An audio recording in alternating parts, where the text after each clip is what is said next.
Hello and welcome to Top 3 Tips for Modernizing Cloud Governance. Today's webinar is sponsored by Firemon and produced by Actual Tech Media. My name is Scott Becker. I'm from Actual Tech Media, and I'm excited to be your moderator for this special event. Now, before we get to today's great content, we do have a few housekeeping items that will help you get the most out of this session. First off, we want this to be an informative event for you, so we encourage any questions in the questions box in your webinar control panel. Not only will we have team members responding to questions during the live event, but we'll also have a dedicated Q&A session at the end of the presentation where we'll discuss in greater detail some of the top questions that you ask. The Q&A panel is also the place to let us know about any technical issues that you might be experiencing.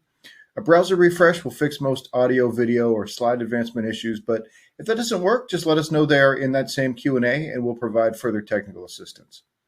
Now, next, in the handout section of your webinar control panel, you'll find that we're offering several resources, and I'd especially like to call your attention to a PDF of Firemon Cloud Defense data sheet.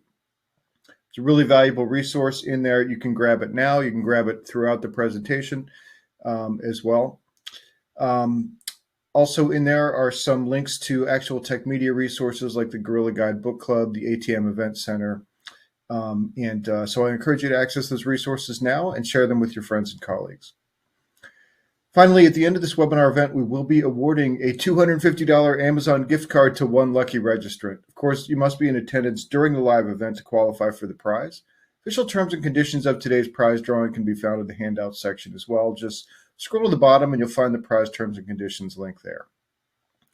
Now, finally, one of the best benefits of this event is the opportunity to ask a question of our expert presenter. So to help encourage your questions, we have a special additional prize for you. That's another Amazon gift card, this one for $50 for the best question. So after the event is over, the ATM team will look at all the questions that came in, pick out the very best one, and contact that prize winner. Okay, and with all that out of the way, let's get to today's fantastic content. So it's my pleasure to introduce you to our presenter today. We have Rich Mogul, who's Senior Vice President for Cloud Security at Firemon. Rich, welcome. Thanks, and thanks everybody for joining us today. Well, great to have you here, and I'll let you take it away, and the floor is yours. Sounds good. All right, let me get switched into slide mode here. And we can go ahead and get started. So, all right, we've got a whole lot of stuff to talk about today, and we're going to be focusing on cloud governance.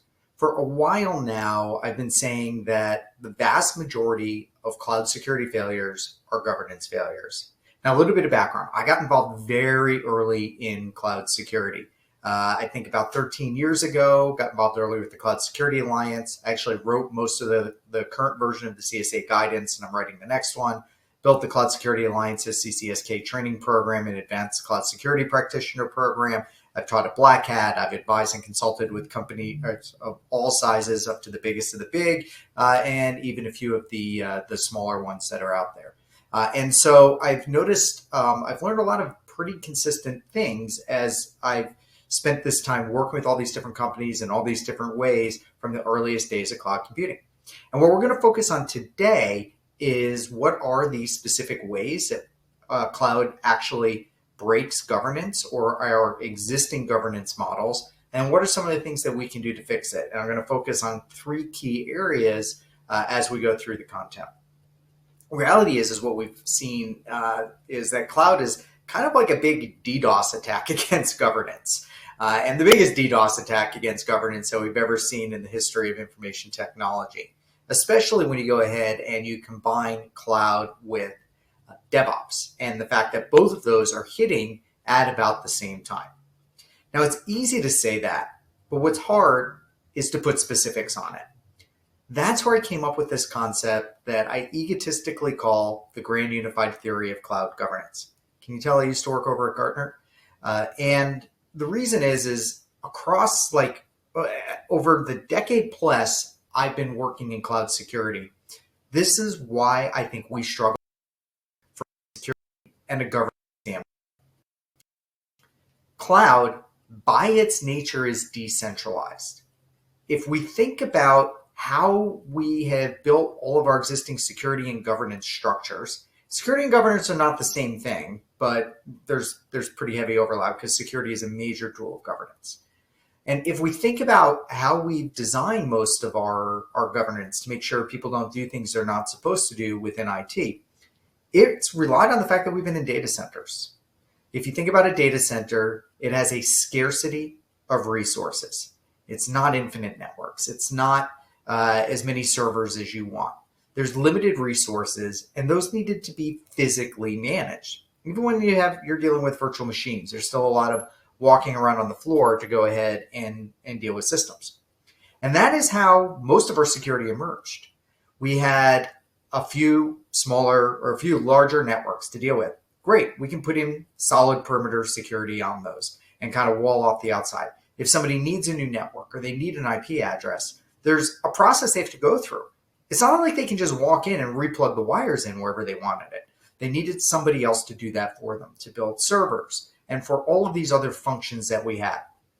That's where our silos, that's where our org charts have come from. It's just, it is an emergent property of the environment we were dealing with. We didn't do anything wrong. It's actually, we did a lot of things right.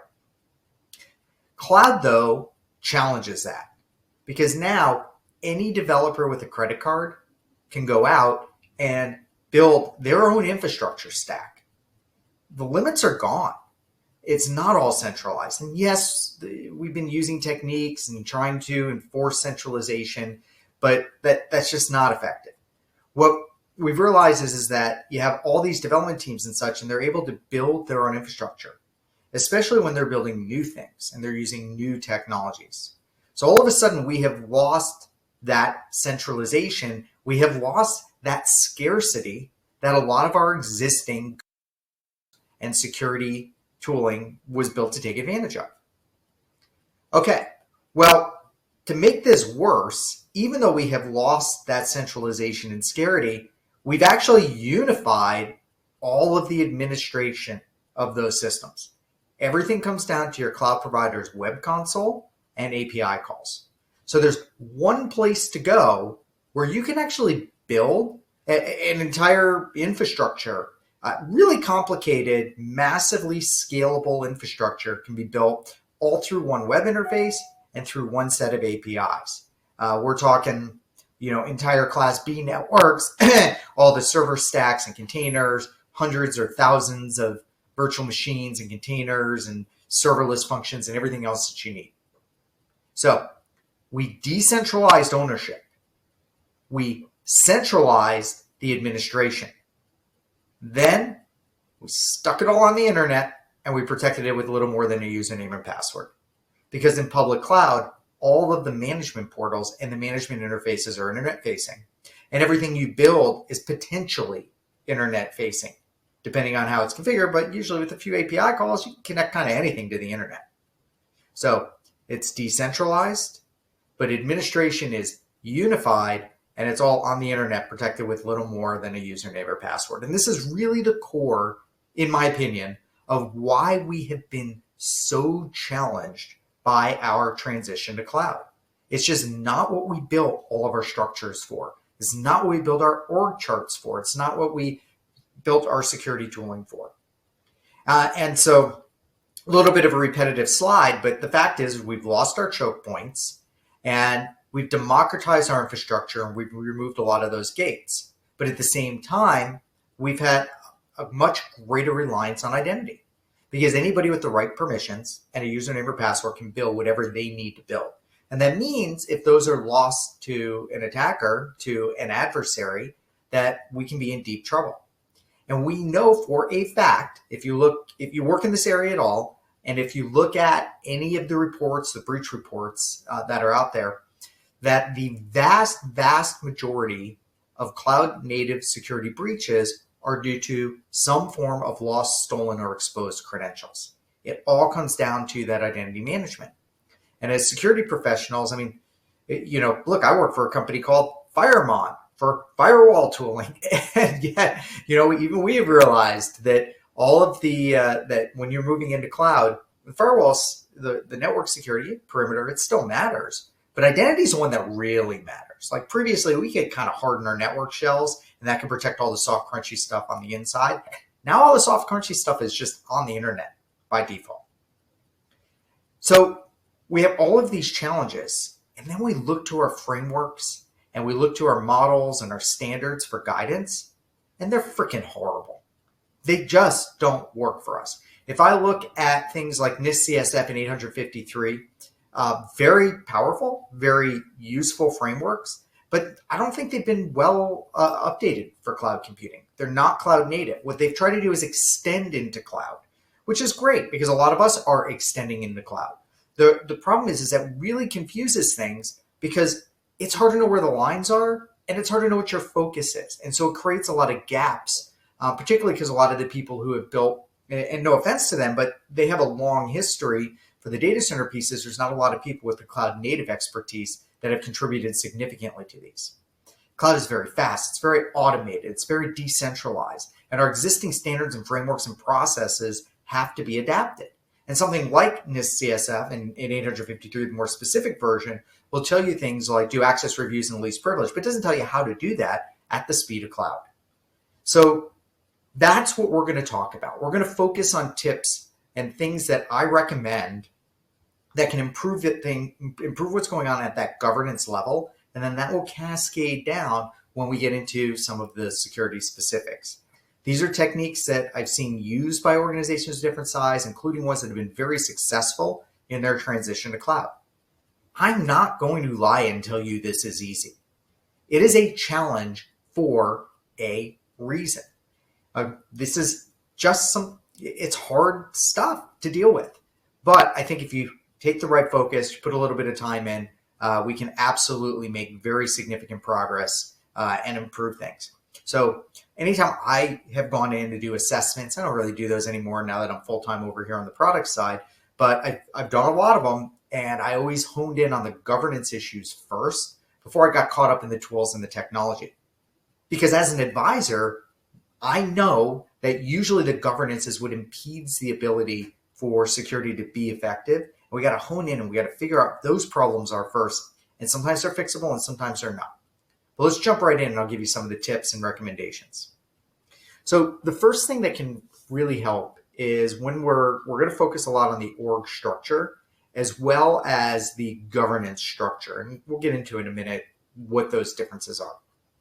So on the org structure side of things, we have to make sure that our initiatives, and I think about this, these slides are presented as kind of like you're the guerrilla security expert who's just trying to fix things in your organization that you know need to be fixed. If you're the CEO, you get to skip over some of these parts because you can just make those decisions.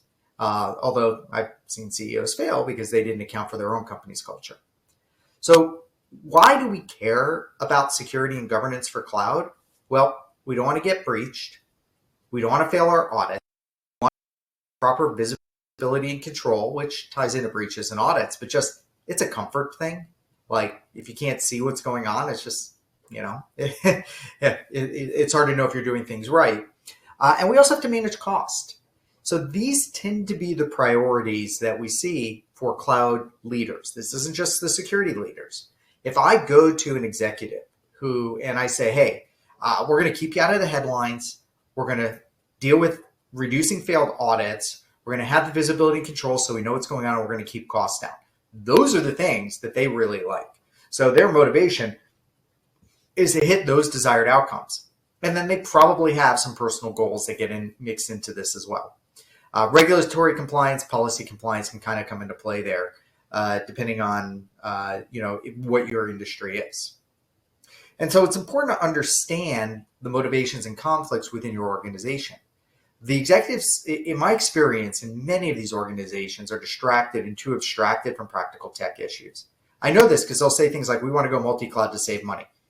That is a completely uninformed statement. That's not how multi-cloud work. It's more expensive. Or we're going to encrypt everything because we don't trust our cloud provider. Again, an uninformed statement that they read it in an article someplace. So they can be misled in the wrong directions because a lot of people who are publishing those materials don't have pragmatic or practical cloud experience, and they can give bad advice, and that advice gets amplified out there. The other thing to keep in mind is that managers don't like giving up control. Where I have seen this an issue specifically for cloud is where somebody has like owned networking or owned this or owned that, and they don't want to give it up and like let the development teams and others manage it. It's not an illegitimate concern. Sometimes it's budget related. Like they're going to lose money if they give up things for their budgets and they're worried about protecting their people. There's the human factors piece of this. In other cases, because maybe they have legitimate concerns about security and governance and control, but we do need to understand that. At the same time, the people who are the boots on the ground, the practitioners, they're overloaded, and not all of them want to deal with cloud. I have trained thousands of people on cloud security. I have directly worked with, I don't know how many companies at different levels of depth. I've certainly advised many hundreds of organizations, even if it's just an hour-long phone call. And a lot of what I see consistently is they want to learn. Some of you are probably in this. You want to be better at cloud, but you're challenged because you don't have the time, you're not given the resources, and then you have some of these executives saying things like, we got to move everything into 3 different cloud providers all at the same time, and it's not realistic. And so when providers are overloaded, they're going to push back because they're not going to be, or practitioners, because they're not going to be able to do what they need to do. At the same time, the developers, they're the ones that tend to get to play more with the shiny objects, depending on where they are in their development, in their journey of whatever they're working on. If it's something older, they're all bogged down and they know they're bogged down and not working with the latest and greatest. Maybe that's okay, maybe not. For others, they know they need to keep up to date on things like Kubernetes and the latest coding languages and the latest CI/CD techniques. So they have a whole different motivation to push the envelope. So you've got developers pushing the envelope. You have practitioners struggling to keep up and usually being resource constrained. You have managers who are kind of trying to keep up control and adapt. They don't really know what to do necessarily. And then you have executives who, I'm not going to say they're all uninformed. They are running the business. Okay. I run into this myself when I say, hey, I want this budget to do this thing on the product. My CEO goes, yeah, we've got 3 product lines and we've got to focus. There's a bigger picture that you have to be aware of. So the first most effective thing you can do is create something that, look, I don't care what you call it, all right? The term, by the way, I hate this term, the Cloud Center of Excellence. Like, I don't even know who invented this. I think it's garbage. It is the most common term that we use, though. This is your cloud, some places it's Cloud Engineering Council or Cloud Architecture Council or whatever. The idea is that if you're struggling to get the cats herded to where they need to be, put a group together, and that group will have representatives from the major stakeholders: IT operations, development, security, compliance, risk, architecture, executive leadership, and then subject matter experts. There's a couple of key roles there you have to keep in mind. So I've worked in places where this is a group that meets like on a weekly basis, and they review what's going on with cloud. In fact, I've served as an external subject matter expert advisor for some of those CCOEs in my past. And there's a couple of key things that really make the difference. One is you do have to have executive sponsorship. I've seen these built in places and the executives aren't sold on it and they don't participate. What does that mean? That means that nobody has authority to do anything. So you can't create rules if you don't have the authority to create those rules. Second is you do need to have subject matter experts participate. Okay, you have to have people that know the technology, that are able to be participants in the room so that they can advise, because there's some huge differences among cloud providers. For example, Azure's network defaults open with no security controls. Amazon and Google's networks default closed with no access. Like you need to know what those differences are. It's really, really critical. So those are 2 really key things. You have to have executive sponsorship, ideally executive representation. You need to have your subject matter experts, and then you need to wrap in the other teams who need to have a voice and be pretty good about being very open and getting people to participate on that. So get that executive support and also know who you're dealing with. We're going to talk about the 2 architectural models, an embedded versus an isolated. But if you have, I ran into this. I was doing work for, I spent about 1.5 years advising a retailer, a pretty large one. And no, not Amazon. And that retailer, we had problems because they had the CCOE, we had weekly meetings, but there was a representative from the networking team who'd go in, nod his head, agree with everything, and then walk out the door and say, no, we're not going to do that. That was somebody who was very possessive, who was, to be honest, I can't fully say they were toxic. They were very nice. They would just do whatever they want. I don't know, a kind of toxicity associated with them. In a case like that, trying to get them more integrated is your best bet moving forward. I've seen other organizations where cloud, everything is so dysfunctional through the rest of the org chart that they take cloud and they just stick it over on the side there, and they basically set up as an isolated team, and we'll talk about that. Make sure you have that subject matter expertise. And the other thing is to the greatest degree possible, you put people on there that are interested in cloud, that actually want to learn the new technologies, that are intellectually curious.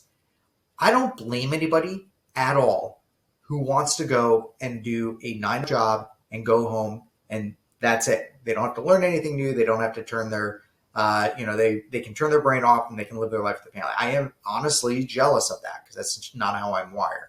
I think it's very, very respectable that somebody makes those decisions. Don't force those people into this in over their head. Give people the opportunity. Now, in terms of the options, there for the CCOE, there's the dedicated and the embedded. Dedicated means that all the people, the main stakeholders in that CCOE, that's all they do is cloud. That's all they do. And they have a reporting structure that is outside of the existing silos. With embedded, you're taking people from the existing teams and having them also work within the CCOE. So for example, if you've got somebody focused on network security, if you have a network security team, instead of having a cloud network security team, you have somebody who's focused on network security for cloud, but they're still on the regular network security team. I have absolutely seen both of these, even in some very large organizations. I did some work with a big financial recently who is slowly moving towards the path of pulling more and more of the cloud-specific security functions into the cloud team, and then they would interface with their peers on the non-cloud side. Just all depends on what your journey is, your existing culture, which direction you go. All right, so that's all about getting your org structure lined up, trying to get buy-in, trying to get the right people in the right places. Next is, let's reorg our governance structure. This is different. So these are things that are at a bit more of a hands-on level that are going to help you organize how you enforce governance. Now, the first thing is you absolutely need to have a cloud registry. This is, and even if you have a lot of automated tooling, you're probably going to want to build this on the outside. So you can use your tools. You can make your API calls into your cloud providers. Platforms, our platform, you can kind of do this. We support, the capability to onboard all of your accounts and everything else. But sometimes you really want to consider having this as an external list. What I mean by the cloud registry is who is the cloud provider. And at this point, we're starting to include software as a service, which is why there's no tool on the market that's going to do this automatically for all of those. What is the environment ID, the deployment ID? So that's like an Amazon account ID or an Azure subscription. In other words, think of, well, if there's a log entry and the incident responders are looking at the log, how do they know what that actual deployment is, that Amazon account, that Azure subscription, that Google project? Then list the descriptive name. We have, for example, for the Cloud Defense product, the one where I spend all my time on, we have 4 different AWS accounts associated with production. Each of those has a slightly different function, and we have different names for each of those that aren't even necessarily the names that are set up within our Amazon organization. That's just what we call them. So you want to have that descriptive name and what kind of a project it is. You should also have your compliance classification, your risk classification, and your environment classification. Compliance. It's PCI, it's HIPAA. That is like regulatory compliance. Risk classification, critical, sensitive, low or public risk. So however it needs to be aligned with your existing risk classifications. The environment classification, DEB, test, prod. Then, who is the business owner? Who is the technical contact? And what is your cloud service provider support contacts? Because you may have one enterprise support contact for everything in your org, but more likely you're going to have different technical account managers for different portions of your org if you're of any scale. This is really important because you can't govern what you don't know, and there's no tool that can effectively automatically discover all of this. And even if it can, it's not going to tell you who the business owner is. It's not going to tell you who the technical contact is. Maybe you can infer some of that stuff from logs and access. You shouldn't have to hunt around for it. Stick it all in a spreadsheet, make it available offline, stick it in a database, something that, you don't want it up in your cloud. Like if somebody breaks into your cloud, they can get rid of your access to that list. So you should have offline capabilities around that. The next thing is we have to have a structure for how we're going to define and enforce governance. So step one is we built that registry so we know what we have. Step two is what I call the governance hierarchy. And this comes right out of work that I did for the Cloud Security Alliance, particularly when I was helping build the CCAK, their audit certification with ISACA. And in the governance hierarchy, the idea is that at our top level, we are going to have some kind of an information security framework. An example is NIST CSF. I recommend using a cloud-specific one. I'm going to go into details and make a specific recommendation around that can work in parallel with whatever you're using for your existing governance, your existing framework. Again, if you're in a smaller org, you might not be looking at this the same way, but at least you can pull the ideas. And I'm not saying everybody of all organization sizes and structures needs to do the same thing. I'm just trying to make you aware of what the options and the best practices are, and you can pull out the pieces that are going to make the most sense for you. So we start with our information security framework. Related to that, you're probably going to have information security policies. These are required for a lot of compliance. I'm updating a bunch of ours right now. And the policies is the human readable version, and it's typically what executives and employees will sign off on. So it's not, policies are really good for setting direction and for explaining things. What they're not good for is the actual implementation side. That's where we get into cloud security control objectives and cloud security control specifications. Control objectives, what do we want to do? Control specifications, how are we going to do it? And I have specific examples of all of this. To start with, at the high level for our framework, I recommend using a sidecar framework, as I call it. And the one that I recommend is the Cloud Security Maturity Model. Bias, I wrote it. It's a new version which just put out for public review through the Cloud Security Alliance. We also did work through IANS, Institute for Applied Network Security and Securosis. So yeah, I've got a bias there, but we didn't write this to use as a framework initially, and then we started getting pulled in on projects, and we realized, no, this makes a great framework. The reason is it is cloud specific. It tells you just the pieces you need to focus on for cloud.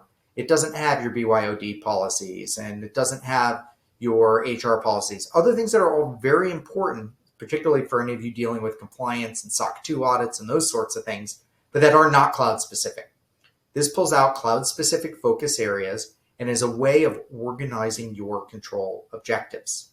You're going to see a lot of work coming up. We're actually doing a lot of alignment over at the Cloud Security Alliance to tie this framework together as kind of as a top level piece to help organize a lot of the other areas of controls and control objectives. Which brings us to control objectives. Control objectives will fall into categories that align with your top level framework. They are a checklist of desired or required controls, and they are written to be outcome focused. I'm going to jump into some specific examples here within the next slide or two. So you don't specify how to implement something, you describe the outcome. What is the objective? What are you trying to do? Now, they should, to the greatest degree possible, be measurable. Some of you might have heard of something called the acronym called SMART: specific, measurable, achievable, realistic, and time-based is what that stands for. This is how to set goals and objectives. I learned about it in my side hobby is I'm a disaster response paramedic, and I've gone through a lot of federal incident command certified to be on command and general staff teams. And so in my ICS training, we focus a lot on this. When you set your goals and your objectives on an incident, make sure they're specific, measurable, achievable, realistic. Now, in the case of, an massive car wrecks, we make sure they're based.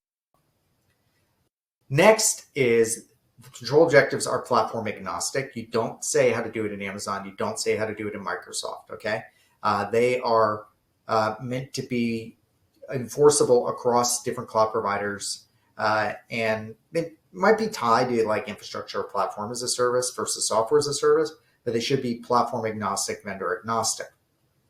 You also want to avoid using language like have a policy and procedure for. That is my most hated part of NIST 853. Have a policy and procedure for threat response.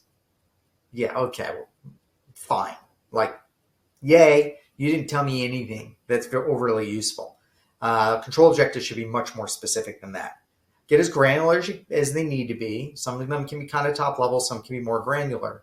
And what we're doing here is all control objectives should map to framework, and then all control specifications, specific controls, will map to control objectives. Here's some example of control objectives before I get into control specifications. 1, establish single sign-on for all human user access to cloud environments and integrated using federation, ideally through a central portal. It's pretty simple. It's pretty straightforward. We don't say you have to use Okta, Ping, Jump Cloud, whatever you're using. We have an exception there, so it's specific to users, not to machines, because if you have code or servers connecting to other servers, you're not going to be using SSO for that. Federation should be the way to do this versus building it inside the cloud provider. So and a central portal is going to make it easier to manage and easier for your employees to use it. Another example, cloud service provider generated security feeds like GuardDuty or Azure Defender. And you can put examples in that are provider specific so somebody knows what you're talking about. You're just not specifying GuardDuty in the control objective itself. Those are centrally collected for all cloud environments and regions in accordance with requirements for the deployment security classification. So this is specific and it's measurable. It has a carve out because maybe you don't want this for all of your lower sandbox dev, employee personal environments. So you can focus it. You can provide that additional guidance. And you can change that over time as well. So 2 examples of control objectives, and then an example of how they can map to the framework. So in the foundational domain of the cloud security maturity model, and I've got whole lectures on that. We're not going into details on the maturity model, but just know that there's domains and categories. And a category is account security and structure. We actually just changed that to be organization management if you're to align better with like NIST and such. And then the control objective is use the cloud service provider's environment hierarchy to manage blast radius, yada, yada, yada. It's a high-level objective. It'll work across every cloud provider, and it's organized and aligned with that framework. Here's some other examples of this. So this is some samples taken from, again, what we now call org management, which was account security and structure. And then you've got the different control objectives listed out that would fit within that framework. And yeah, you do it all in a spreadsheet.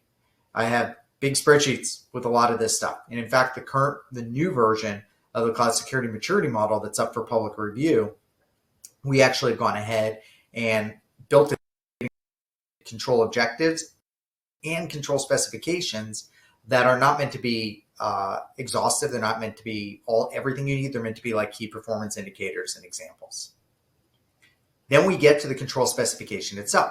These are, how do you actually do this? These are always going to be vendor and technology specific. I don't like when somebody says the control is to have a policy for X. That is BS. That's just not the way it is. Control specification is the kind of thing you put on the checklist, and ideally you can automatically assess, particularly in cloud using automation tooling like cloud security posture management, what our cloud defense product does. So control specifications are always vendor and technology specific. There may be overlap in different areas with them. That's okay. Sometimes you're going to have some overlapping controls, but they're going to be pretty different, which is why you're almost always going to have like different lists for AWS versus Azure versus GCP because of the technical differences of the different platforms. Some controls also can be implemented natively in the cloud provider. Others are going to require third-party tools. You just can't do everything natively in your cloud provider. I'm not saying that because I sell products. I'm saying that because it is the reality. There's some things that you can't do effectively within the cloud provider. So controls tend to be preventative, detective, and reactive. An example of preventative controls is governance as code. These are service control policies in Amazon. These are Azure policies. These are things that you can define in your cloud provider that allow or prevent certain activity. Really, really great for locking down production environments and other things. Not so great for development environments where people need to play with stuff, but they can be very effective. They are limited though. It's hard to write these in a way that can account for all of your use cases. So I don't know anybody who's able to pull that off. So you can't rely completely on these. In fact, they are not going to be a majority of your controls. There's just too many different things we use cloud for in our organization and too many limitations in terms of what the policy, the technology supports, but they can be very, very helpful. For example, I run incident response training at Black Hat and run some private classes and stuff for folks. And in that environment, I have a training range with 180 plus accounts, the Amazon accounts, and we provide every student with their own account. And I have service control policies that block them from doing things that can cause me problems. They can't touch the root account. They can't pull out any of my management hooks in so that they can't lock me out of my own account. They can't screw that account up so bad that I can't fix it. And that's what I use those service control policies for. Now, in terms of detective controls, there's different categories. And I'm going to make fun of Gartner here, and I can do that because I used to be a research VP over at Gartner. And basically, they have product categories that are slightly different. They're different, but it is confusing for people. One is CSPM, Cloud Security Posture Management. This is focused heavily on visibility. Some platforms like ours can also do some control stuff, particularly reactive controls, which we'll get into. And they focus on the cloud management plane. How is my Amazon configured? How is my Azure configured?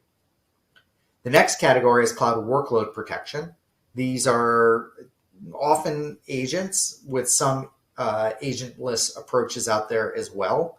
And those are focusing on the running virtual machines and instances and occasionally serverless functions. So that's focused on the code you write and where it's running or off-the-shelf software you've deployed.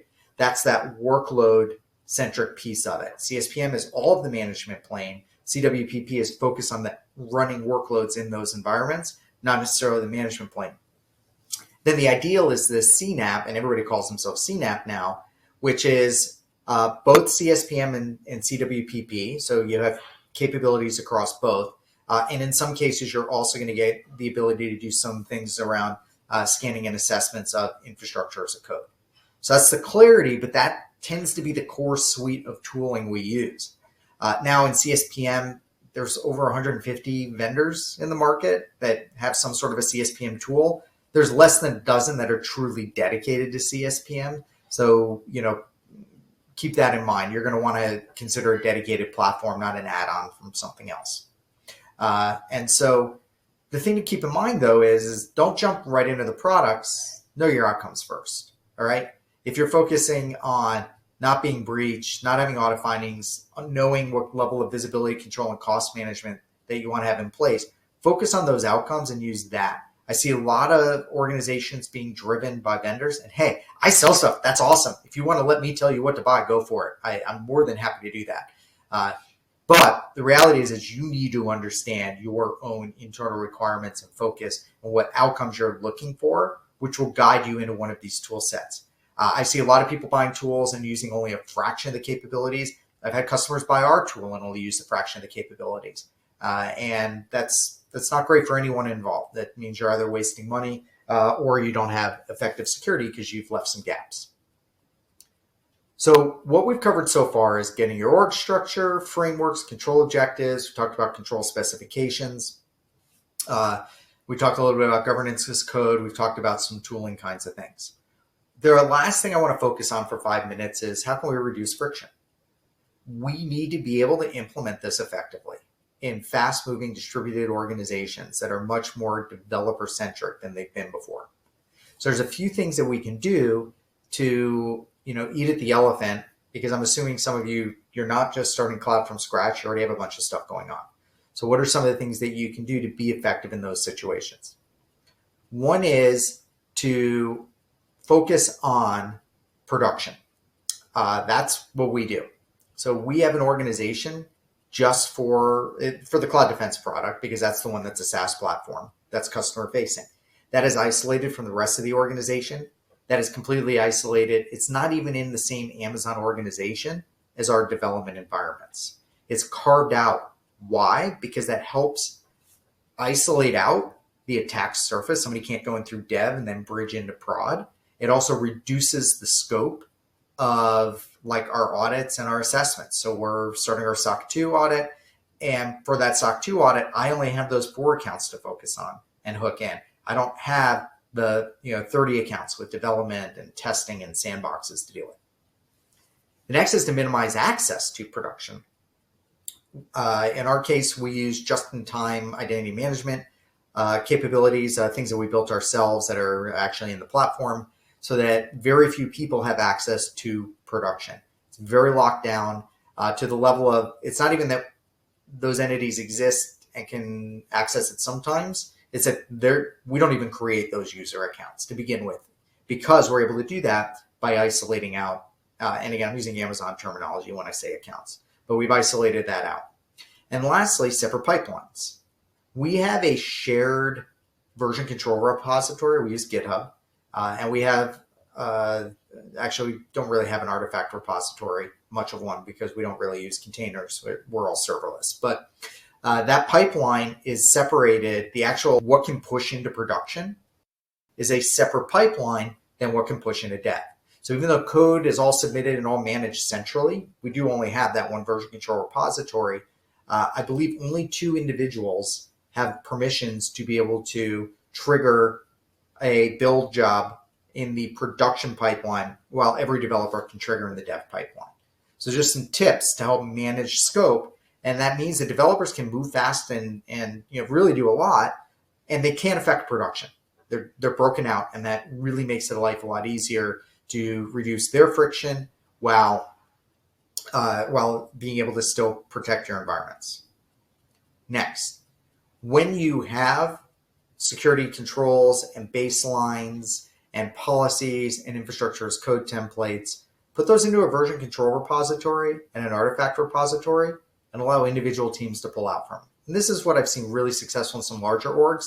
I've got a friend who manages many thousands of Amazon accounts. He runs the security team for that environment. And they have just some shared baseline templates and such to deploy the baseline security controls that are all in a version control repository that can be cloned out into those individual projects. Instead of making them build something to our requirements, we're going to hand it to them on a platter, and they can implement it. If need be, sometimes you can allow them to customize it, but it's going to really ensure that what we need gets built out. Particularly if you use landing zones, that can be very effective. Next, get some security champions. So a security champion is not the business information security officer. That's somebody who kind of reports to security and enforces security. The security champion is an advocate for security. You pick a developer or an administrator, depending on what the team is, that has cloud and DevOps and works on that distributed team. And then you just start teaching them a lot about security. Send them to hacking. If they're on the developer side, make them, teach them how to hack stuff. Send them to some security conferences. You're not trying to turn them into a CISSP or certified security professional. You're trying to give them security knowledge because it's kind of like they're the, maybe that's a problem. It's the, to call 911 if you've gone through the right first aid and CPR classes. That's the level that we're talking about here. They don't need to have the answers. They need to be an advocate for security, and they need to know when to call into security, and they can be a liaison to security. You should be empowering them. You should not be enslaving them. You should not be giving them extra tasks and duties, like they have to do the audit reports for this project every 3 months. That's BS. That's security's responsibility. You need somebody who's an advocate, who works on that team, and who's going to promote security concepts and be a liaison to help reduce the friction of security working with that distributed team. You can also go full DevOps with your own team on the security side. Okay, start writing code, start using pipelines, start using automation, use chat ops. When I run into security teams and they're not using like Slack and Teams like everybody else, when they're not doing automation, when they're not using version control repositories, and they're just using a bunch of existing tools and trying to force those tools in the cloud, those are the cases where I know that team's going to fail and struggle. In fact, the people who are getting jobs on the more cloud native security teams these days, They have programming skills. They understand CI/CD. They understand containers. It's like a whole different mindset and approach. And then lastly, we do want to integrate as much security testing as we can, but we want to be really responsive about it. So what I've seen fail is when people put in like static analysis tools and then send spreadsheets of results or failed builds to developers and create a massive backlog. What I've seen succeed is when you install those tools and then somebody on the security team actually grooms the findings. That's what we do. Our CTO and myself, we're the ones that actually will look at the security findings before we kick them over to the developers so that they're not flooded with this endless list of findings that they have to go through and fix. And lastly, ChatOps is your friend. Cloud is very decentralized. These development, most of the rest of the organization, many of you, I don't have to fight this battle quite as much, but I still run into places where either ChatOps isn't in use or security isn't using ChatOps. I love it. I get frustrated. Like, we're a very ChatOps heavy organization. We still have some people I have to communicate with that it's probably better to send them an email. I just want to send them all Slack messages, and whatever ChatOps tool that you're using. But security can be really great about that too, because it allows you to like communicate findings directly to teams. Be like, hey, we just found this critical finding. Can you take a look? You can even fully automate that. That's the screenshot here. That's what our platform does. We'll just send those critical findings automatically right to the team. But the reason is that by using ChatOps, that's what they're operating in on a day-to-day basis. We're not emailing spreadsheets that can be ignored. But you don't want to be too noisy about it. Like, if you overdo it, then they're just going to turn those channels off and not pay attention anymore. And then lastly, the more you can kind of start moving into automated remediation, that can really actually help make sure your controls are more effectively enforced. And again, all this has to align all the way up to that security framework. But a lot of places are nervous about like letting security automatically fix problems. That's fine. You can actually build the automation and allow the team to click the button to trigger the automation. We do that by natively embedding it into Slack or Teams. But internally, try to automate as much as you can to be more responsive, like analysis of IAM policies and approval processes and infrastructure as code, as well as when it comes to the remediation side, being open-minded about giving teams automations that they can fix stuff themselves. The goal is, again, reduce friction, reduce the amount of time it takes to do all of this. So that's a lot of, look, security should be a backstop, not a blocker. We're like, as a parent, I'm dealing with the phase now as my kids are getting older about giving them freedom, but making sure that I'm there to go ahead and actually, pick up the slack if something goes wrong. For you on security and dealing with some of these violations, and it's not violations, some of these findings and incidents you're going to be dealing with, focus really on production and critical things. You really want to be like be seen as the firefighter. All right, I'm going to use an analogy from my paramedic background. If there's any law enforcement friends on the call, don't be pissed off. But like, people don't like to call the cops because they're worried they're going to get in trouble. People will call firefighters. And as a firefighter, I did that for about 5 years. It's the best job in the world because you go to somebody's house, you rip off their door, you rip out their walls, you put a chainsaw on their ceiling, you spray everything they own with water, and a week later they bake you cookies.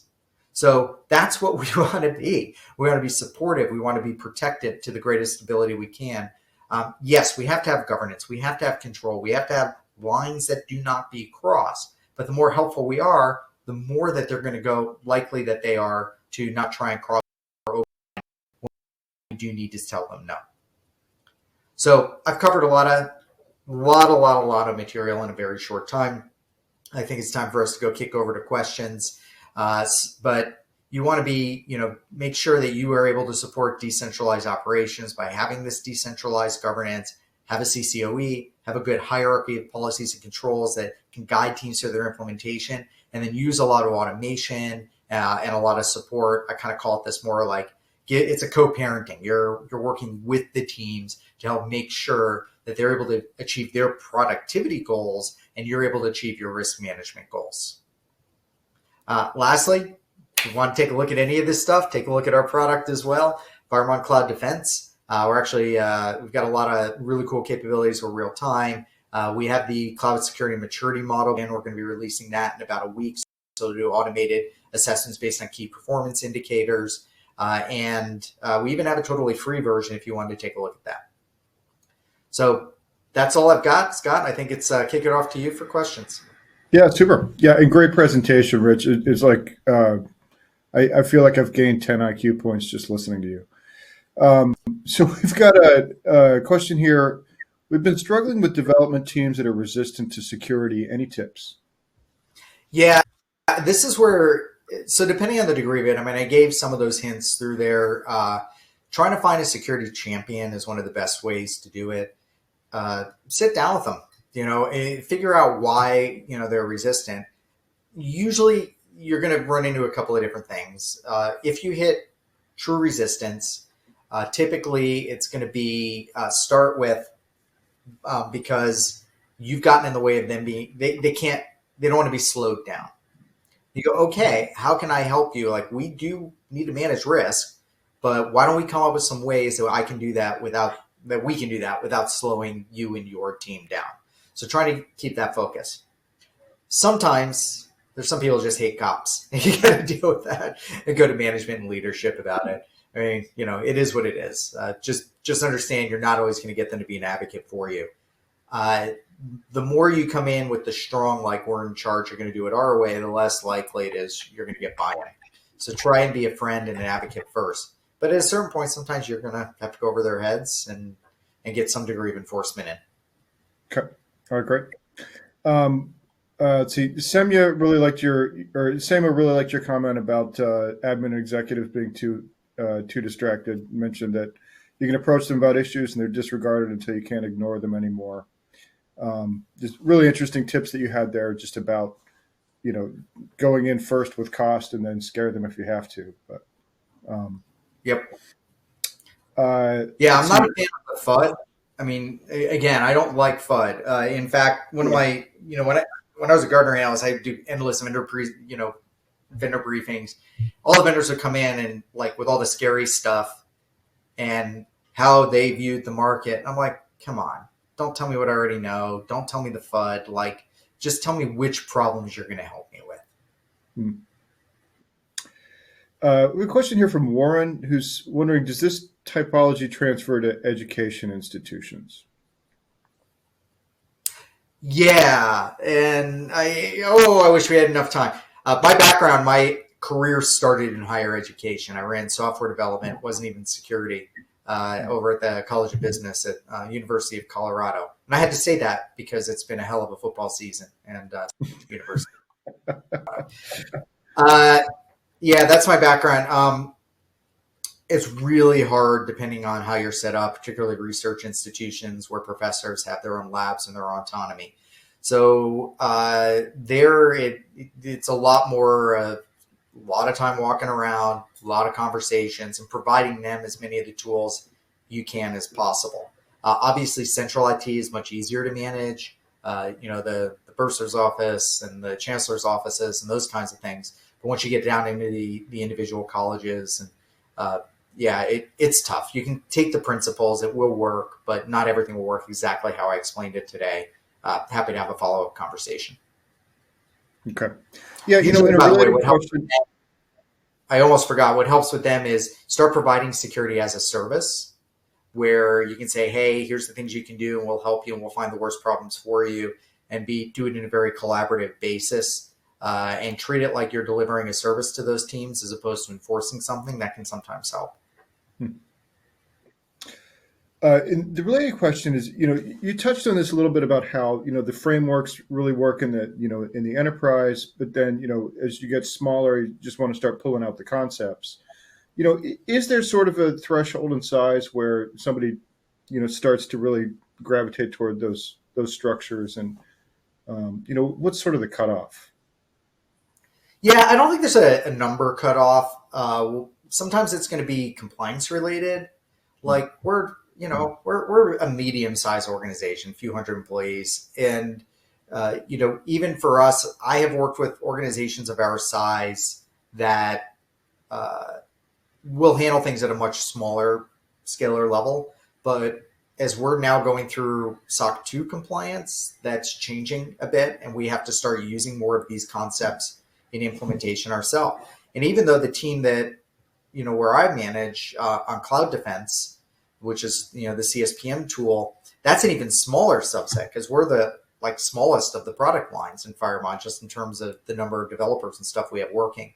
We're still going to be using, we already are using many of these concepts. I mean, look, we're spoiled because I'm the guy that writes this stuff to begin with. Deal with that stock too. And so we're being more rigorous about some things that maybe when we were still a startup, we were less rigorous about. So it's less size and more like, what's your culture? What's your org structure? What are your compliance obligations? Those kinds of things. Okay. Question from Vinay is wondering, do you integrate with ServiceNow? We can. We've done more direct integrations with Jira, but if you want to do a ServiceNow, I assume you're referring to my product, then yeah, more than happy. So okay. It's not fully an out of the box, but yeah, we can do that. And a question from Paul is wondering, what's Firemon's approach in terms of modernizing cloud governance to more distributed operations in the cloud, such as the chat ops that you were mentioning? Yeah, so we've done a few things on our product side itself. One is we spend a lot of time making sure we can support like a nested hierarchy for organizing your cloud environments, and then giving you granular ability to tune how those are assessed. So you can look at development and production environments differently. Some of that's through tagging support. Some of that's through the rigid hierarchy piece. We've become really firm believers about chat ops. So I think that's one area where we excel. And we can actually align your project structure to like your Slack and Teams channels. And then you can filter the level of alerts that go to those individual teams, and you can embed automation buttons as well. But it's really about breaking those bridges for communications and giving you the ability to tune that to work with more directly with those teams in a way that's going to work based on kind of what your structure is. So the chat ops is probably the most important piece of that, and the ability to tune not just the chat ops, but tune how the rules are enforced across all those environments, and putting in the fix it buttons, which helps you be kind of more of an advocate. Those are the main areas. The last one is actually we do some identity management, just-in-time permissions stuff and that actually it makes it easier for developers to actually escalate privileges when they need to go in to make changes. So that's a pretty cool capability as well. Okay, excellent. Well, Rich, it looks like we're running out of time, but if somebody wants to get started with Firemon or find out more, what do you recommend? Yeah, just come to the site, go to firemon.com. If you want to check out, we've got listed there Cloud Defense for our cloud native CSPM. We also have a network security and an asset management product that are designed more for hybrid organizations and really large on-prem installs. But with Cloud Defense, you can go in. We actually have a fully free version. You could put 1,000 Amazon accounts or Azure subscriptions in it. There's no time limits. The only difference is that only does a once-a-day assessment. And then you move to our Pro tier. We do everything in real time, which is pretty cool. So just come to the website, check it out. All right. Excellent. Well, thanks again. Fantastic presentation. Really insightful. Appreciate your time. Yeah. Thanks a lot, Scott. Thanks for having me today, and for everybody for listening.